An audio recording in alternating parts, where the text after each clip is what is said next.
is an Around the A off-season update with David Foote and Patrick Williams on the Sports Podcasting Network. Not a whole pile of headlines around the American Hockey League this week, but enough for us to be back with another Around the A off-season update. David Foote and Patrick Williams here. Glad to have you with us wherever you're listening, whether it's on the Sports Podcasting Network or wherever else you get your podcasts.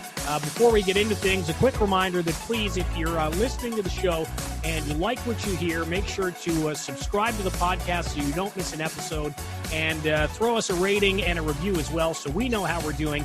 It also helps to make the podcast a little bit more discoverable. So please do that. Rate and subscribe to the podcast if you like what you hear.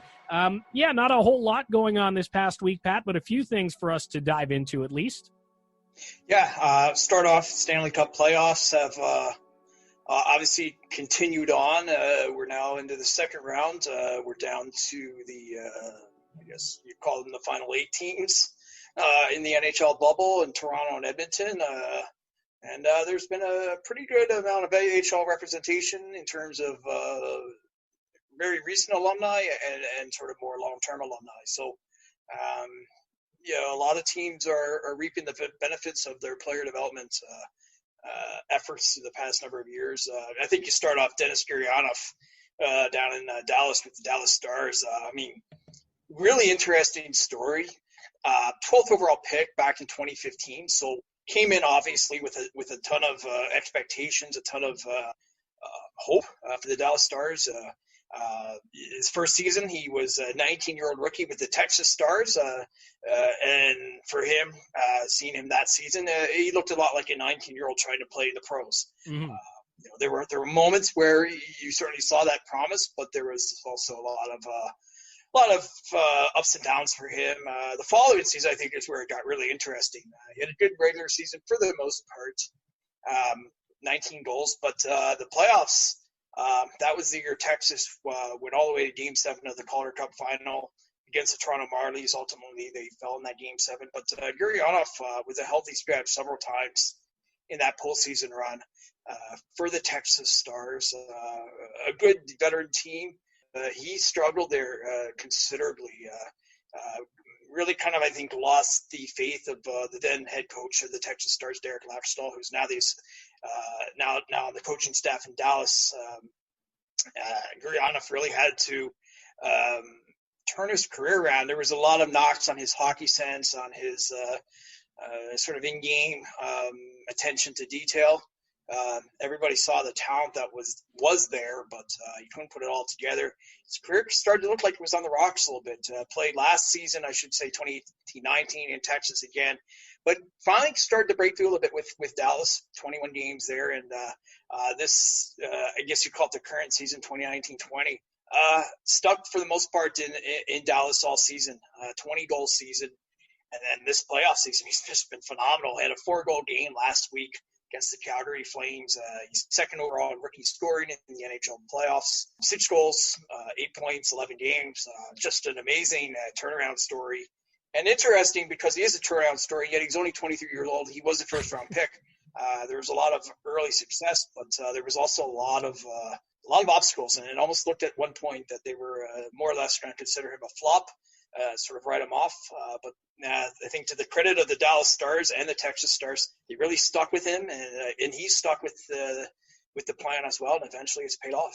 Yeah, you mentioned the 4-goal performance. That was in the elimination game, the Stars knocking off the Flames. And, I mean, we talked a couple weeks ago about the opportunity that these younger players have, guys who haven't spent a lot of time, sustained time anyway in the NHL. The chance that they have to make a name for themselves, and what better way to do that than to net 4 in an elimination game. And again, the 4 goals that night, I think, are really just a small piece of what he's been contributing for the Dallas Stars in the bubble so far.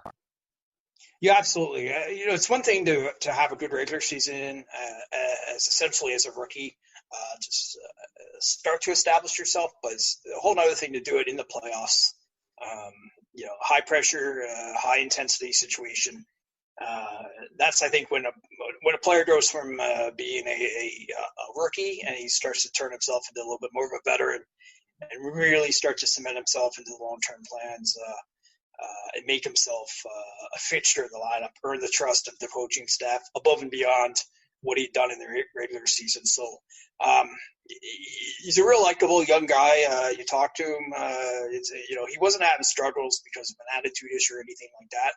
It's just your classic case of a young player who came in with a lot of expectations, both of his own and the team's, and lost a little bit early on in his career. The American League is a difficult adjustment for a lot of young players. And he went through probably a rougher adjustment than your average first-round pick. But it's really starting to pay off, and it goes to show that, you hear the scouts say this all the time. Players, they don't develop on the same timeline. Some guys, they need a month. Other guys need 3 years like Gurianov did. And it's the teams that are willing to see that through and to stick with it and to really kind of trust in their plan that are the ones that more often than not can get the payoff in the end. So he's a real great success story. That Texas Stars system over the last number of years has really had some good success stories, and he's right at the top, if not the very top of that list. Yeah, he's been the real standout as far as those borderline AHL, NHL guys here throughout the first two rounds of the NHL bubble play. We did see some trade news involving the Toronto Maple Leafs and the Pittsburgh Penguins this week, Pat, that has some AHL implications, not just because Kasperi Kapanen played 100 games with the Toronto Marlies before finding a place with the Maple Leafs, but a lot of AHL experience going both ways as part of that deal. Yeah, you start off with some real familiar names at the AHL level. David Warsawski, who's the captain of the Wilkes-Barre Scranton Penguins, a long-time a fixture in the American League, played with Colorado Eagles before coming to Wilkes-Barre, been around the league for a long time. Your classic excellent puck-moving, offensively minded defenseman. He's a classic veteran. He's 30 years old. He's obviously the type of veteran that any good American League team needs in order to both develop other players and to develop some success. He's been an all-star, a real high-end player. So a nice pickup for the Marlies in that regard, in the sense that they had a real difficult season after Sheldon Keefe went up to the Leafs. So it's a little bit of a shot in the arm for them, especially I think when you look at the Leafs next season, you're probably going to see a couple promotions at the very least from the Marlies blue line. So they need a little bit of depth defensively at the American League level.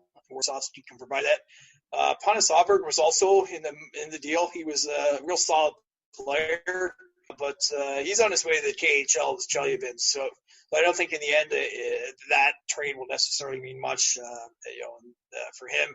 Yes, Berlin, but he's on loan to Sweden. So it's a real weird season right now in the sense that players are being loaned out left and right. The Flyers have loaned out 4 different players. Some of their higher-end European prospects are starting the season at the very least in Europe. And a guy like Lindgren would be the same way. Philip Hollander was also in that deal. So there's just some real interesting situations where NHL clubs aren't going to get their hands on these players necessarily right away. They're going to be over in Europe for, at the very least, it looks like 3 months, and that's best case scenario. December 4th start for the American League, and I think that at least to what I hear is looking a little fragile at this point. So that's where you're going to have to trust in your European clubs over there to try to do some of the development for you. But that was a pretty big deal between the Leafs and Penguins, both at the NHL and at the AHL levels as well. Yeah, and we'll, as you say, have to really wait and see how those deals pan out for both sides because, you've got guys over in Europe, and we don't know when we're going to play again. So we'll wait and see, but a little bit of news anyway on the player movement front. Didn't tee up off the top of the show. We are going to have an interview this week as well. Craig Heisinger from the Manitoba Moose will be with us, the assistant general manager of the Jets and the GM of their AHL affiliate. We'll have part 1 of a 2-part conversation with him coming up in a little bit, but a couple of other things to get to before that, Pat, including the Henderson Silver Knights breaking ground on their new arena, which is, again, on the site of an old amphitheater out in Henderson. It's not going to be ready until the 2022-23 season. The Silver Knights will play out of the Orleans Arena whenever the next season begins. But these baby steps for a new franchise are always exciting. Yeah, they put out an announcement today. They construction photos. I guess given the current state of our situation now, you don't get the big groundbreaking ceremony where all the politicians and the executives show up and have the ceremony. Now you get a couple photos on social media and you get a video. But ground's breaking. It's looking like it will be a top-notch facility, like you said. 2022, 6,000 seats. Henderson's a real nice area just outside of Las Vegas proper, and based on everything we know with the Vegas Golden Knights, this club is already doing everything first class. They're really sparing no expense, and this arena looks like more of the same. It's going to be $80+ million US to build this. It's on the higher end for a building of that size. Mm-hmm. So they already have their practice facility going up that should be open this season. Whenever, if and when it starts. But it's a nice, another next step for that franchise that will be starting its first season. It came over from San Antonio this past February. So little by little, and I mean little by little, we're getting some news starting to trickle in from different corners of the hockey world. But, compared to your typical offseason or your typical late August time of the year, the news cycle is a little thin at the moment. Yeah. Speaking of the news cycle, before we get to our interview with Craig Heisinger, has there been any word, any update on those couple of teams that are still without affiliations for the upcoming season? Because I feel like that's something that they're going to want to have ironed out before things get going again. Yeah, well, a little background. The Chicago Wolves and the Charlotte Checkers are the two clubs you're referring to. The two NHL clubs, by extension, are the Carolina Hurricanes and the Florida Panthers. Florida was with the Springfield Thunderbirds up until the end of this past season. St. Louis is moving into Springfield for the upcoming season. That left Florida without a home, and then there's been a rift, I guess you could call it, between the Carolina Hurricanes and the Charlotte Checkers, who had partnered up to win a Calder Cup in 2019, but the relationship is not at its best. So the speculation has had the Hurricanes going into Chicago. So if you can keep this all straight, they were formerly with the Vegas Golden Knights, who are moving to Henderson, so they have a vacancy. So the Hurricanes would go in there, supposedly, and the Panthers would go into Charlotte. That was over 4 months ago at this point, and it's just been very slow. From what I've been told is they're just hammering out some of the details. I think you could fairly say that the Tom Dundon, owner of the Carolina Hurricanes, he drives a hard bargain, and I know the Chicago Wolves have always driven a hard bargain as well. So the two of those sides together, you can imagine that they're going through every line of every part of that contract to make sure they get it right. So it's just one of those situations. Everything now with this season, with the NHL playoffs going on, everything has been thrown off, up to and including something like this. I mean, typically, the latest I ever remember an affiliation ever getting dragged into was, I think, mid-July, and that was Edmonton a number of years back. But nothing like this, where you would be dragging into late August. I mean, typically we'd be a week or two from training camp. So, but time is a relative thing these days. So, if you announce it now, if you announce it a month from now, at the very least, we're not playing for another 3+ months. So you still do have some time. But we're in very strange waters right now. Are we ever? Again, looking for news in the middle to late stages of August, waiting on affiliations to get sorted out, seeing if players will return from loans that they've been sent on so they can guarantee playing time. It's all a mess right now, as we've said here on the program for the last few weeks or so, and we'll continue to follow along with everything and try to keep you up to date as best as we can.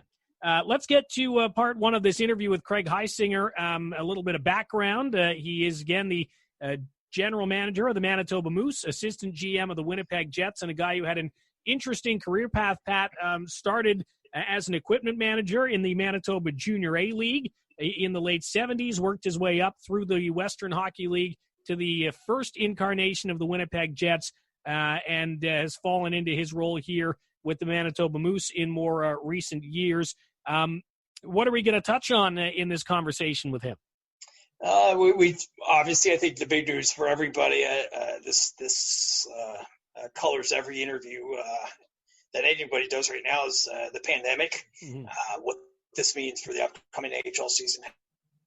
How a team like the Manitoba Moose try to navigate some of those choppy waters, and what it means for him. In addition to all his responsibilities with the Moose, he's also the assistant GM of the Jets, like you said. And he makes this joke a lot. He says, I have so many titles, I need a fold-out business card. He's technically senior vice president and director of hockey operations, assistant general manager of the Winnipeg Jets, and general manager of the Manitoba Moose. So, long story short, that means he's on a plane most of the season, either with the Moose or he's out scouting junior prospects. He goes over to Europe all the time. So he sort of also touched on some of his own personal impact with all this, not being on the road like he's accustomed to. But I think he's a real interesting guy. He's always been a straight shooter. He's a real honest speaker, and he also has the perspective of somebody who has seen the hockey business from all sides. He's obviously now on the executive side, but he's also been the kind of guy doing laundry and working on the equipment, going right down to junior A. So he's seen it all in this business, and can bring a lot of perspective. But even he admits that he has no basis of comparison for this. There's no game plan. There's no playbook for anything close to this. And he admits that it's been a difficult time trying to even game plan any of this. And I think the interesting thing with the Moose are, with the border being what it is right now, they are both cut off from the United States, where 27 of 31 clubs play, but they're also cut off from the other Canadian clubs. They're a plane ride away from Belleville, Laval, Toronto. So the Moose are probably in a more complicated situation, maybe any other club in the league right now, just in terms of trying to plan what your season may look like. How do you get players back, or how do you get your team back and forth if you have to go over the border? And even if they were to do an all Canadian format, you're flying commercial a lot of the time. So how do you do that in the middle of a pandemic with 25, 30 hockey players? It's not easy to do. So we touched on a lot of things. He admits he doesn't have all the answers, but I think he tried to give us as much as he does have. Well, let's hear from him. Part one of our two-part interview with the general manager of the Manitoba Moose, Craig Heisinger, on this Around the A off-season update on the Sports Podcasting Network. Such an unusual off-season. A, how are you keeping busy? And B, how do you game plan for a season where there are just so many variables? Like you said, the free agent market is different.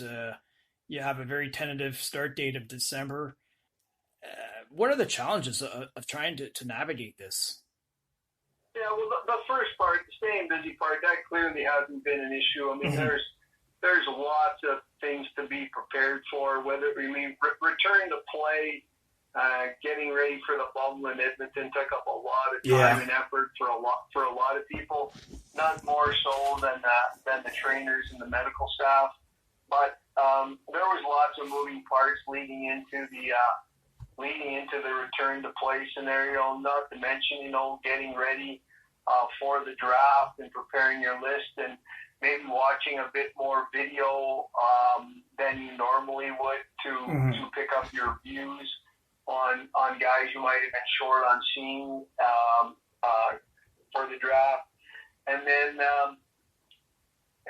obviously free agency is coming. Seeing all the games in the bubble gave you a concentrated view of the Western Conference team, so that's helpful leading into the draft. It's that one game started already. Leading into the draft or leading into free agency, there was probably our least sort of busy time was the 2 weeks we were in Edmonton with the return to play. I mean, other than you were watching 3 or 4 games a day, that's not exactly grinding it out. You know, to a certain extent it is, but I mean, the average person would be thrilled to get paid to go watch 3 or 4 games a day. So I don't want to say it's a grind, but it was certainly our most downtime that we've had. I mean, there's lots of moving parts organizationally and trying to keep people busy and keeping other people busy takes up a lot of your time as well. And the second part about trying to prepare for what's ahead, I mean, I think it can be pretty daunting if you look too far ahead. I think we're just trying to take it sort of week by week and build what you can, but not overbuild, not sign a bunch of guys on American League contracts that you think you need in July, and then free agency comes in October or November, and you fill a bunch of holes and you got no jobs for those guys. So it's an experience that hopefully you'll be able to use some parts of down the road, and certainly guys earlier on in their careers will be able to draw on this experience probably more than some of us older guys, but usually you learn about history in school and it happened 50 years earlier. We're all living history right now, and we'll be able to talk about it at some point.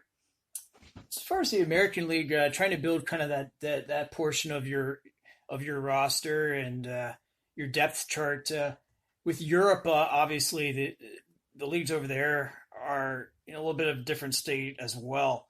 Does that complicate some of the signings and the market overall for those types of players? No, I don't think so.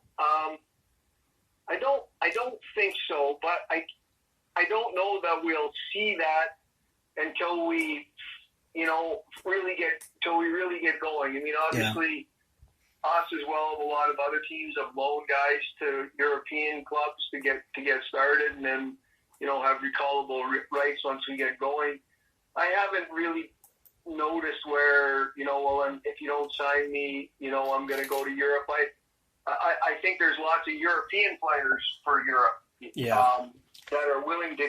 One of the things about it is, I mean, the European players are maybe more willing to commit for the year, where the North American players would like to go there till North America starts up again and then bail on their European team. I don't think that works that good for the European teams, and understandably so. Yeah.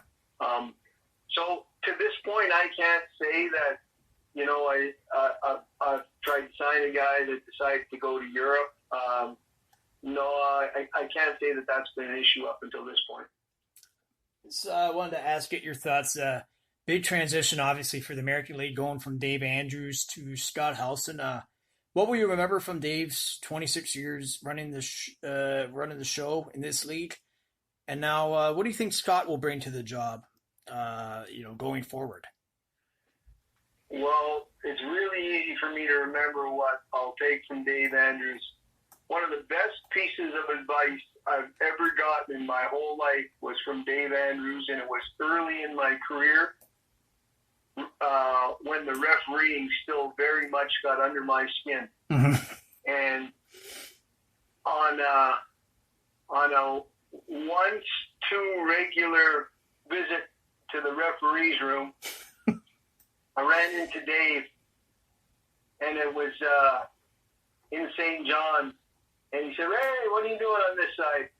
"Oh," I said, "I was just coming over to tell the referees what a great job they're doing." And he looked at me sternly, and I knew he was serious. He says, "Look, I'm going to tell you this once more, and only once more only. If the refereeing bothers you that much, remove yourself from the situation." And that's probably the best advice I've ever gotten. I've never gotten in trouble. I've never said another word to a referee. I just remove myself from the situation, whether that means leave the press box, leave the building, whatever. But that's great life advice. and I've taken it with me, and I always will. I will tell you that I built the league a couple of times for umbrellas when I had to leave the rink and it was raining. But that is what one of the things I'll take from Dave, as well as the willingness to be flexible. Those are two things. Scheduling's always a challenge in the American League, especially the only two teams I've been on are St. John's Ice Caps and the Manitoba Moose, which are two outpost teams. And the scheduling can be challenging, and you can get frustrated as a team. And if he told me once, he told me 100 times, flexible, kid, you got to be flexible. And that's very sound advice. And I think the word flexible will be something you hear a lot the next few months when schedules at both levels are being built. And I think Scott, there'll be a fairly seamless transition for Scott. Although I would guess he would have never imagined taking over a league under the current circumstances, and I would guess that Dave never imagined leaving his post after 26 years under the current circumstances. But Dave's influence will continue to be felt for a long time. I think Scott is the type of guy that will draw on Dave's experience and Dave's advice, and I think as a board of governors that Dave will always be a sounding board. He did a remarkable job of not only building the league, but dealing with affiliation squabbles and all kinds of things over the year. He built a very successful team in the league office and deserves a lot of credit for the success of the National Hockey League as well, because the feeder system is 85% comes from the American Hockey League. Couple more questions. What do you think this season will look like in the American Hockey League? Obviously, it's different without the bubble. You have any sense of where this league might be in 4 months, 6 months from here? I don't. The only thing that I think I know for sure is the word I just used. We're going to need to be flexible. Obviously, we won't, as a league, be making all the decisions. The government will be making some decisions for us. Lots will be dictated by the borders. Lots will be dictated in the U.S. by different states of how things can proceed. When there's a vaccine, out of the things that I said, I don't think one of those things is controlled by a hockey decision. So yeah. I think the American League, in some sense, will probably play. How exactly it looks, that remains to be seen. And I think as a group of teams, we need to be flexible, as Dave Andrews would say. As one of four out of 31 Canadian clubs, is the border a concern at all? For this season for the Moose? Yeah, the border is a concern. Yeah. Okay. Yeah. All right. Just one last thing. Jason Jaffrey hung up his skates this past spring. He has such a tenure with the Moose. What will you remember from Jason Jaffrey's long career that really kind of got going with the Manitoba Moose? The truth of the matter is, it won't be any of his great seasons. It won't be any of his goals. It will be flipping through the 25-game tryouts that were set to expire anytime soon, and seeing that his was set to expire in Cleveland, and calling Mike Mudd and asking him what he was going to do with Jaffrey. And he said, we plan to extend his 25-gamer. And I said, okay, no problem. But if you change your mind or something goes south, let me know. And I remember not long after, maybe 4 or 5 days, Mudder called me back and said, are you still interested in Jaffrey? I said, yeah, for sure. I thought you were keeping him. He said, his immigration got screwed up somehow. We have to let him go. He's got to come back to Canada. I said, does he have his car there? And he said, yeah, he does. I said, well, if he wants to get in his car and drive to Hamilton, I got a job for him. And that was it. Like, you know, he built an iconic career in the American League with the Moose and got NHL games with both Vancouver and Calgary out of it. Again, a guy that just willed his way to play. One last thing, you know, as someone yourself who's on the road so much, either scouting or just with the club, what changes for you this season and really for the entire scouting and management business in general, in terms of travel and just being able to get around and get to different places? Yeah, well, that's probably the biggest change. I mean, I'd be lying to you if I said I've missed the travel because, as you said, like, we travel a lot, probably too much. So it's been nice not to have to travel every day, bounce from city to city in Europe or whatever. But it is very strange, though. You know, I haven't been to the airport in 4 or 5 months. Like, you know, that's just unheard of.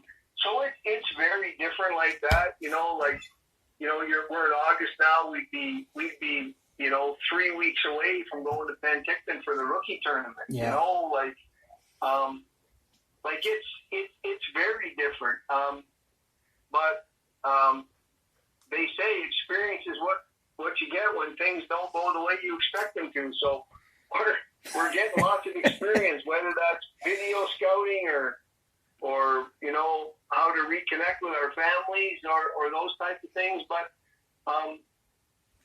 there is, you know, we're all at home at a time of year when we're never at home. So, you know, this is going to sound selfish, but it's the truth. So I would say it like, I think the last time I got to do any fishing in the fall was probably the 94 lockout year. So, like, I'm looking forward to do a little bit of fall fishing. It's beautiful at the lake in the fall, and it's something I never get to experience. So, because of COVID and the change of, you know, how things are going to play out, experience is what you get when things aren't the same, and things aren't the same. So, going to try to take advantage of some of those experiences and get what needs to be done hockey-wise at the same time. Okay, that should wrap it up. Thank you so much for your time. Really appreciate it. No, I appreciate the call, and always it's very much appreciated how much you cover and support the American Hockey League. That's I'm not a big media guy by any stretch, but I'm always very respectful of the time and effort you put into covering the American League. So thank you. David Foote and Patrick Williams here on this Around the A off-season update on the Sports Podcasting Network and wherever else you get your podcasts. Thanks to Craig Heisinger for his time, the general manager of the Manitoba Moose, and we will hear more from him next week, Pat, as we play part 2 of that interview. Yep, Craig's a real fun guy to talk to. I've learned a ton from him. My time with covering the Jets, a guy like Craig is around the team, around the Moose all the time. He's a hockey lifer, and he's just got that real down-to-earth, plain-spoken approach that when he gives you an answer, more often than not, you can be pretty sure he's giving you a straight answer. Yeah, it's always nice when folks, especially executives who have, you know, these high-up positions in the hockey world, are willing to be so open and, you know, share their thoughts and experiences and not be worried about you trying to run with a story or undermine them or something like that. It's rare, really, these days when you get someone to be so candid.